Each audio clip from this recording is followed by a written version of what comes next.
Je me souviens très bien de Lucas Murphy, l'enfant étrange de l'école. Moi aussi, je me souviens parfaitement du bal de Homco de 1994. Cette nuit où Lucas nous a tous surpris en arrivant avec Rachel Bennett, la fille la plus populaire du lycée, comme cavalière. Je suis convaincu que tous ceux qui étaient présents se souviennent de l'événement avec une clarté absolue. Bien que, j'en doute, très peu en parlent encore aujourd'hui. Je crois que c'est vers la 2e année de primaire que Lucas a quitté le Missouri pour venir vivre chez sa tante et sa grand-mère. Elles habitaient une maison en grande partie délabrée, juste à l'extérieur de la ville. Avant même que Lucas n'y emménage, chaque fois que le bus scolaire passait devant cette maison, je n'arrivais pas à détourner le regard. Il y avait quelque chose à son sujet qui, à la fois, m'effrayait et me fascinait. Peut-être parce qu'elle était située si près du cimetière, ce qui alimentait mon imagination d'enfant. Lorsque le bus a commencé à s'y arrêter régulièrement pour prendre Lucas, j'ai pensé que la maison perdrait de son mystère. Ce ne fut jamais le cas. Dès les premières années d'école, les cheveux orange carotte de Lucas. Son teint presque albinos, sans parler de ses bras et de ses jambes dégingandées, suffisait à faire de lui une cible pour les moqueries des autres enfants. Pour aggraver encore la situation, Lucas a commencé à avoir de la barbe dès la 4e année et au collège. Il arborait déjà une barbe complète, de style amiche. Cela lui valut le surnom de garçon chèvre parmi les élèves. Mais ce n'était pas seulement ses traits physiques qui faisaient de lui un paria à nos yeux. Le comportement de Lucas a toujours été étrange. Il parlait rarement avec nous, mais lorsqu'il engageait la conversation, c'était pour raconter des histoires morbides, des exagérations extravagantes ou des mensonges éhontés. L'un de ces récits lui valut une notoriété et des moqueries particulières lorsqu'il déclara à Madame Adam, notre institutrice de 5e année, que son arrière-grand-mère avait fui Salem juste avant les tristement célèbres procès des sorcières.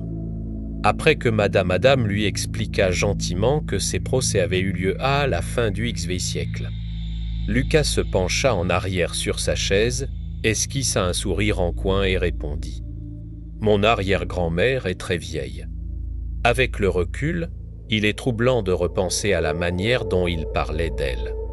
Au présent, bien qu'il fût étrange et largement rejeté par les autres, Lucas était très rarement victime de violences physiques. Je ne me souviens que d'un seul incident survenu durant sa première année de lycée. Dans le couloir, entre deux cours, Trent Noren poussa Lucas Padey avec suffisamment de force pour le projeter au sol. Trent était en terminale et faisait probablement le double de la taille de Lucas, son cri retentissant monstre. Fit s'arrêter net le brouhaha du couloir, et tous les élèves observèrent la scène, impatients de voir ce qui allait se produire. Mais l'événement se termina de manière étonnamment banale. Lucas se releva simplement, ramassa ses livres et partit vers son prochain cours. Cependant, comme des feuilles sèches emportées par le vent, les rumeurs commencèrent à circuler dans les couloirs et les salles de classe de notre petit lycée dès ce soir-là. Ce même soir, Trent était en rendez-vous galant. Il termina sa course en écrasant sa Pontiac Firebird de 1989 contre un poteau téléphonique. Trent resta paralysé à partir du coup. Sa cavalière, assise côté passager, n'y survécut pas. L'explication officielle fut l'aquaplanage. Mais beaucoup commencèrent à se demander si Lucas n'était pas réellement descendant de sorcières. À partir de ce moment-là, les élèves se contentèrent de murmures et leurs insultes derrière son dos. Durant tout le collège et sa première année de lycée, Lucas ne fut jamais vu à un bal, ni à aucun événement scolaire. Mais en septembre 1994, Lucas était en seconde et le bal de homecoming approchait. Je ne sais pas pourquoi il s'adressa à moi en particulier. Peut-être parce que je faisais preuve d'un minimum de décence envers lui. Une semaine avant le bal, Lucas me demanda s'il devait louer un smoking. Je lui expliquai que la plupart d'entre nous porteraient simplement une belle chemise et un pantalon habillé, peut-être une cravate pour certains. Puis, par curiosité, je lui demandai s'il comptait inviter quelqu'un. Je me souviens très clairement du malaise et de l'incrédulité qui m'envahirent lorsqu'il répondit « Rachel Bennett ». Je lui ai déjà demandé, et elle a dit oui, ajouta-t-il. Je ne répondis rien. Je me contentai de m'éloigner en secouant la tête. Jeune et naïf, je racontai la conversation à un ami juste avant le début des cours. En apparence, je trouvais cela ridicule, mais intérieurement, j'étais profondément dégoûté. Et même inquiet pour l'état mental de Lucas, dès le 2e cours, tout le lycée était au courant. Certains, habitués à ces mensonges, levaient simplement les yeux au ciel. Mais la plupart étaient écœurés, lui lançant des regards haineux ou des insultes. Lucas, lui, ne se défendait pas. Il se contentait de sourire, timidement, et de manière inquiétante. La semaine se déroula ainsi. Des notes anonymes apparurent sur son casier. La plupart n'étaient que des insultes, monstres, pervers. D'autres étaient trop longues pour que je puisse les lire en passant. Pourtant, Lucas semblait imperturbable, presque joyeux. Le soir du bal, presque tous les élèves étaient présents, malgré l'orage violent qui faisait rage à l'extérieur. Mais Lucas n'était toujours pas là, l'heure avançait, le bal touchait à sa fin. Lorsqu'une agitation surgit derrière les portes du gymnase, couvrant même la musique assourdissante. Peu à peu, Lucas entra fièrement, Rachel à son bras. Les surveillants et les élèves restèrent bouche bée. La musique s'arrêta, laissant place à un silence anormal, presque palpable. Puis vinrent les cris paniqués. Le monde tel que je le connaissais se brisa comme du cristal lorsque je vis Lucas et Rachel debout au centre de la piste, main dans la main. C'était bien Rachel, celle qui avait été la cavalière de Trent le soir de son accident. Presque tout le lycée avait assisté à son enterrement. Dans le petit cimetière près de la maison de Lucas, tout, sauf Lucas, que l'on avait vu observer la cérémonie depuis la fenêtre de sa chambre. Alors que tout fuyait le gymnase, je restais figé. Rachel, vêtue de la même robe dans laquelle elle avait été enterrée, posa la tête sur l'épaule de Lucas, il se balançait lentement, au rythme des cris de leurs camarades comme s'ils dansaient sur une musique douce et lente. Tout d'abord, laissez-moi vous décrire la disposition de ma maison.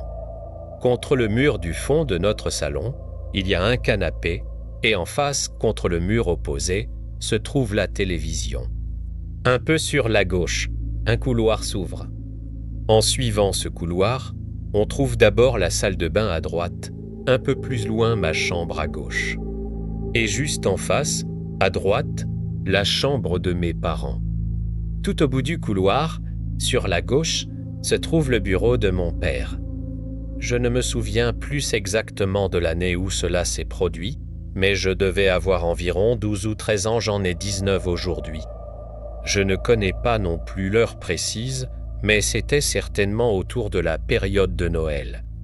Je le sais parce que depuis l'extrémité gauche du canapé, j'avais une vue parfaitement dégagée sur le couloir.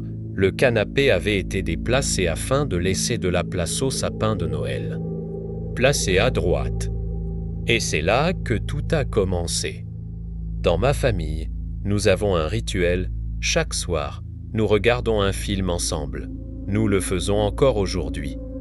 Ce soir-là, il devait être assez tard, car la pièce était plongée dans l'obscurité totale, à l'exception de la lumière de la télévision et des guirlandes du sapin. J'étais détendu, absorbé par le film, quand j'ai soudain eu l'étrange sensation que quelqu'un m'observait. J'ai regardé autour de moi dans le salon, pensant que l'un de mes parents me fixait. Mais ils regardaient tous les deux l'écran, J'étais confuse. Puis, presque malgré moi, j'ai ressenti une envie irrépressible de regarder dans le couloir. Et je l'ai fait. Vous savez, quand il fait extrêmement sombre. Mais qu'une fois les yeux habitués à l'obscurité, on distingue quand même des formes. En regardant dans le couloir, mes yeux se sont ajustés suffisamment pour que je distingue une silhouette qui dépassait légèrement de la chambre de mes parents. Je me souviens très bien du bourdonnement soudain dans mes oreilles et de mon cœur qui s'est mis à battre à toute vitesse. J'ai eu la sensation très nette que j'allais m'évanouir de peur. Jamais auparavant je n'avais ressenti une telle terreur. Aujourd'hui, je comprends que c'était ma réaction de fuite ou de combat. La seule comparaison qui me vient, c'est celle de se retrouver face à un ours grizzly, seul dans une forêt, sans aucune arme. J'avais l'impression que ma vie allait s'arrêter là, voir cette chose apparaître au coin d'un mur. Dans ma propre maison, était profondément glaçant. D'une manière ou d'une autre, je savais que cette silhouette me regardait, même si je ne distinguais aucun trait. Je percevais seulement qu'elle était grande et entièrement noire. Puis, après quelques instants, elle se redressa à sa pleine hauteur. C'était un ça. J'en étais certaine. Quelque chose chez elle n'était pas naturel et un frisson m'a parcouru l'échine. Elle sortit complètement de la chambre de mes parents, me fixa encore un instant, puis se tourna et descendit rapidement le couloir pour entrer dans le bureau de mon père. Je crois être restée assise là, à cligner des yeux devant le couloir désormais vide. Pendant près de 2 minutes, incapable de réagir. Avant de continuer, je dois préciser quelque chose. Je n'ai jamais eu une très bonne relation avec mes parents. Sans entrer dans les détails, j'avais souvent trop peur de leur dire que j'étais blessé ou effrayé, car cela se transformait inévitablement en reproche ou en dispute. Ils se mettaient facilement en colère, même pour des choses insignifiantes. Sachant cela, ce que j'ai fait ensuite prouva à quel point j'étais certaine de ce que j'avais vu. J'ai finalement trouvé le courage de dire exactement ces mots. « Papa, il y a quelqu'un dans la maison. » Ma voix était étonnamment calme, bien plus que je ne me sentais à l'intérieur. Mais j'étais absolument sûr de moi. Je savais que j'avais vu quelqu'un sortir de la chambre de mes parents et entrer dans le bureau de mon père. Je me souviens d'avoir mis le film sur pause. Mon père a allumé la lumière et a couru dans le couloir vers son bureau. J'ai vu la lumière de son bureau s'allumer. Je retenais mon souffle, attendant un signe, un cri, une lutte, n'importe quoi, mais il n'y eut que le silence. Puis la lumière s'est éteinte et il est revenu dans le salon. Il m'a regardé longuement, comme s'il m'examinait. Il m'a dit qu'il n'y avait absolument personne. J'étais complètement perdu. Je savais ce que j'avais vu, et pourtant il n'avait rien trouvé. Il n'y avait aucun moyen pour cette chose de s'échapper, puisqu'il n'y a aucune fenêtre dans son bureau. Nous avons terminé le film comme si de rien n'était, mais je voyais bien que mes parents étaient inquiets. Tandis que moi, j'étais un véritable paquet de nerfs. Cette nuit-là, lorsque je me suis couché, j'ai eu énormément de mal à m'endormir. Et juste au moment où je sombrais enfin, j'ai entendu des pas remonter le couloir depuis le salon en direction de ma chambre. À cette époque, mon père avait l'habitude étrange de venir vérifier que j'allais bien, en ouvrant parfois ma porte en pleine nuit. J'ai donc pensé que c'était lui. Je suis resté immobile, attendant qu'il ouvre la porte. Mais les pas se sont arrêtés net devant ma chambre. Puis, il y eut un léger tapotement contre le bois, qui s'est arrêté à son tour. Ensuite, j'ai entendu des pas faire des allers-retours dans le couloir, passant devant ma porte sans jamais s'arrêter. J'étais trop terrifié pour bouger. J'ai fini par m'endormir, par peur ou par épuisement. Le lendemain matin, j'ai demandé à mon père s'il avait frappé à ma porte cette nuit-là. Il m'a répondu que non. Le sujet n'a plus jamais été abordé. J'avais l'impression de devenir folle et je ne voulais pas provoquer leur colère. Quelques années plus tard, un autre événement est survenu. Je devais relancer le sèche-linge. Malheureusement, la machine à laver et le schlinge se trouvent au sous-sol, un endroit déjà assez inquiétant. J'ai ouvert la porte, allumé la lumière des escaliers et descendu quand j'ai entendu ma mère m'appeler par mon prénom. En bas des escaliers, il y a une pièce sur la droite. La chambre d'amis, et plus loin, dans cette même pièce, se trouve la buanderie. Sans allumer la lumière de la chambre d'amis, cet endroit est plongé dans une obscurité totale. Et la voix semblait venir de la buanderie, ce qui n'avait aucun sens. J'étais à la fois confuse et terrifié, envahi par la même angoisse que lors de l'incident du couloir. J'ai descendu encore quelques marches pour voir autour du mur, tout était complètement noir. J'ai appelé « Maman ». Je ne sais pas ce que j'aurais fait si elle avait répondu. Quelques secondes plus tard, sa voix est revenue, depuis l'obscurité. « Viens m'aider ici ». Je me suis figé. Des frissons ont parcouru tout mon corps. Cette voix ressemblait parfaitement à celle de ma mère. Cela m'a soudain sorti de ma torpeur. Je me suis retourné et j'ai couru à toute vitesse vers le haut des escaliers, éteignant la lumière et claquant la porte derrière moi. Je suis resté là, haletante, jusqu'à ce que ma mère sorte de la cuisine. Elle m'a regardé, inquiète, et m'a demandé si tout allait bien. Je lui ai demandé si elle m'avait appelé. Elle m'a répondu que non, qu'elle était dans la cuisine en train de déjeuner depuis tout ce temps. Je me suis contenté de dire d'accord, avant de courir dans ma chambre pour pleurer. J'étais terrifié. Qui m'avait appelé depuis le sous-sol? La voix était celle de ma mère, mais ce n'était pas elle. Depuis ce jour, je ne descends plus jamais seul au sous-sol. Et aujourd'hui encore, je n'aime pas y aller, surtout lorsque je suis seul à la maison. La première fois que j'ai eu un truc bizarre avec cet esprit que j'ai appelé Pedro pour rigoler. Parce que ma sœur flippe à mort rien qu'en entendant ce prénom, c'était un soir où j'étais dans le salon. Dans le noir complet, en attendant que ma mère finisse de se brosser les dents. Et d'un coup, j'ai entendu un sifflement, genre un sifflement bien clair, juste derrière moi, carrément dans mon oreille. Je me retourne direct, personne. Je demande à ma mère si c'est elle qui a sifflé, elle me dit non. De toute façon, à l'époque, aucun de nous ne savait siffler. Quelques jours après, mon chat commence à grogner.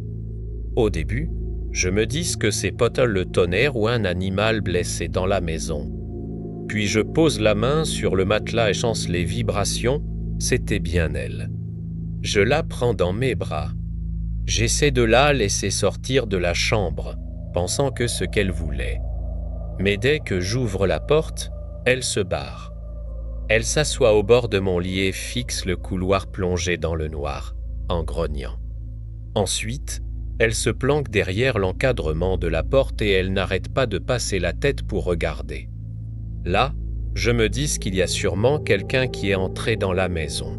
Du coup, je sors pour vérifier. Je marche doucement dans le couloir. J'allume la lumière. Rien du tout. Même pas mes autres chats. Je reprends mon chat, je retourne avec elle dans le couloir. Je sens son cœur battre à fond, elle tremble. Je la repose dans la pièce, elle renifle partout, inspecte un peu, puis elle se calme pour le reste de la nuit. J'étais complètement paumé, mais au moins, ce n'était pas une vraie personne. Encore quelques jours passent. Et là, ma brosse à maquillage, posée par terre, se met à rouler toute seule jusqu'à l'autre bout de la chambre. Plus tard dans la nuit, la poignée de ma porte commence à bouger, à trembler, ça dure des heures. Et ça a continué comme ça pendant des semaines, puis plus rien. 2 mois passent sans aucun problème. Jusqu'au jour où je me réveille en train d'étouffer. J'ai senti 2 mains autour de mon cou. En quelques secondes à peine, J'étais presque inconscient. Ça s'arrête quand j'essaie de me redresser et que je touche ma gorge. Puis, plus rien, 2 jours après, ça recommence. Et ensuite, plus rien pendant 3 mois. Puis un jour, je sens comme un courant d'air me frôler. Et là, encore pire, je me réveille avec une marque de morsure sur l'épaule gauche. Personne ne m'avait mordu avant que je m'endorme. C'était clairement une morsure humaine, à peu près de la taille de mes dents, et je ne suis pas quelqu'un de grand. Impossible que je me sois mordu tout seul, la marque était à l'arrière de l'épaule. Quelques jours passent où je rigole en disant le nom de Pedro, en lui disant de me posséder, juste pour déconner. Puis, une nuit, entre minuit et 2 heures du matin, je suis assis sur le bord de mon lit, en train de parler tout seul. D'un coup, j'ai super froid. Je me dis « Ok, l'hiver arrive déjà ». Mais après ça, je sens quelque chose qui me regarde, vraiment intensément. Et je savais que ça venait de derrière ma porte, dans le couloir. Je me fige complètement. Ça ne m'était jamais arrivé avant. J'étais tellement gelé et terrifié que je ne pouvais plus bouger pendant environ 20 minutes. Je sentais ce regard posé sur moi en permanence et bizarrement, je savais que le truc était à 4 pattes. Au bout d'un moment, je peux enfin bouger et je sens que la présence s'en va. J'ouvre la porte pour vérifier, il n'y avait rien. Rien n'avait bougé. Je me suis dit que je devenais pas être fou. Mais visiblement non. Aujourd'hui, j'ai une petite sœur de moins d'1 an et elle fixe un coin du salon tout le temps, vraiment tout le temps. Depuis, plus rien ne m'est arrivé. Pourtant, je n'avais jamais fait de malaise de ma vie et là, j'ai perdu connaissance 2 fois dans le même mois sans aucune raison médicale. Je me demande encore si tout ça pouvait être un esprit ou si je suis juste en train de perdre la tête. Mais ma mère dit qu'elle entend parfois ma sœur l'appeler alors qu'elle dort et qu'elle voit souvent une tête passer derrière un encadrement de porte. Franchement, ça ne m'étonnerait même pas. Ah, et j'ai oublié un détail. Après le premier sifflement, j'ai réussi à siffler pour la première fois de ma vie. J'avais essayé pendant des années sans jamais y arriver.